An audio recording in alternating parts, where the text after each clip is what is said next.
Big day ahead of me.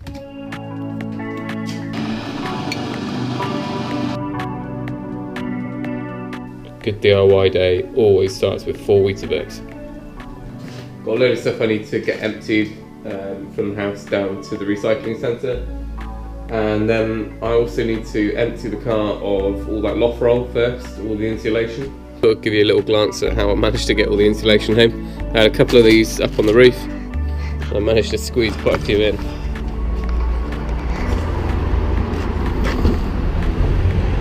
I'm going to start taking the polystyrene down, and we'll bag up the small bits and bundle the, bale together the large panels if they come off like that. And apologies about the audio, I'm going to use the GoPro for all of this video because it's just going to be so much dust around that I don't want to risk kind of bringing up the nice cameras.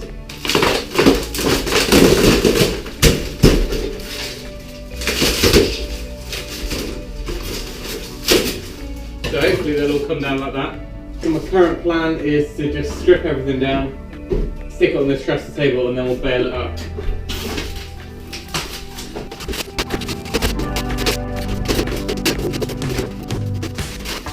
I think that's going to be the easiest way to do it.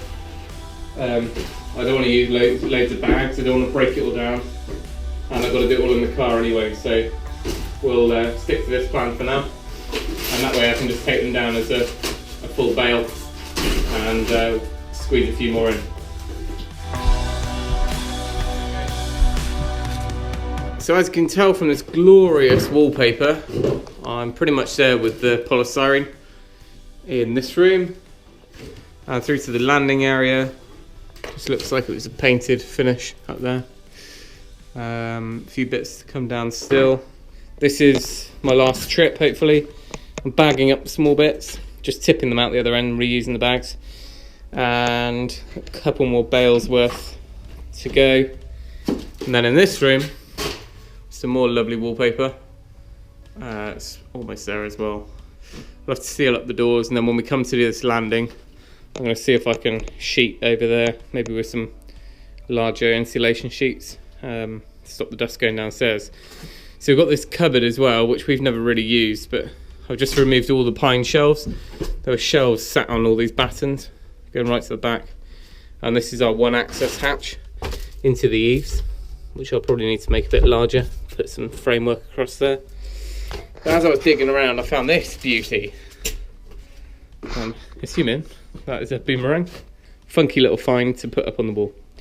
I guess this really is the point of no return. Seal myself in.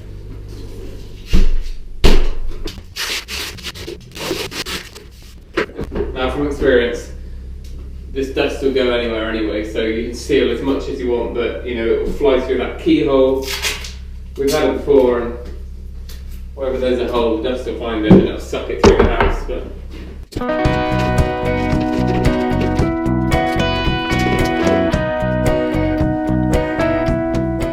so as I thought, there's absolutely no insulation up there at all.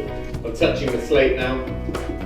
So it looks like it's going to be pretty loose, this plaster. So I might try what we did the first time around and just scrape it off. But let's see how we go.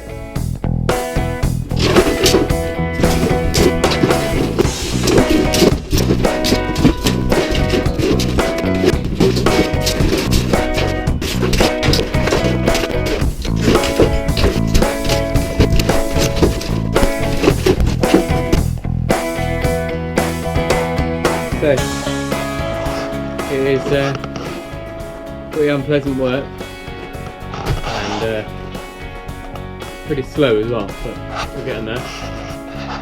So to start with, I just started ripping it down, but what you end up with is just a real mess on the floor to sort through. So what I've decided to do now, which is working well, is to bash off everything with a hammer. So you've got all the lime plastic gone, so you end up with just all the lugs like this. And then what we can do then is run the reciprocating saw down each side of these studs and of all the rafters, and that means we've got no nails in the strips that we cut off, so those can either go straight on the bonfire or they're easier to handle. And then all I've got to worry about is these bits, which are able to chip off easy enough with a hammer.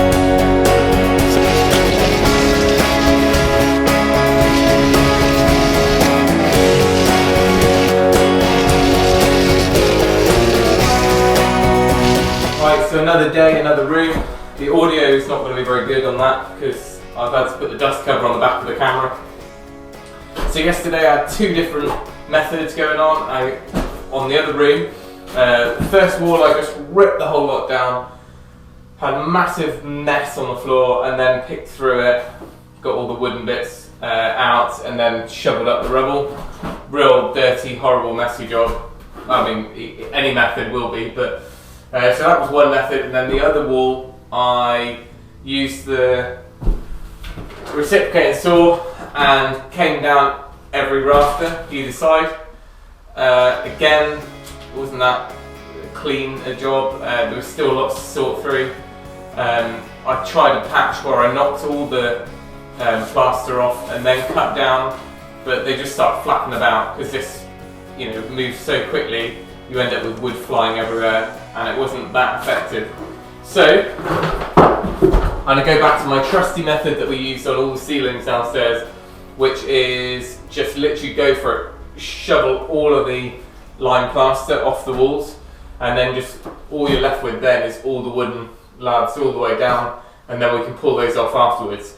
That way, when I'm putting it all into the buckets, I can take it down in two different loads. I can take down wood to the recycling centre, and also all the rubble can go in the different skip as well. So that's the plan. Right, wish me luck. I'll leave that little time-lapse camera up there because it's dust-proof, and I'll probably tuck this one away for the time being.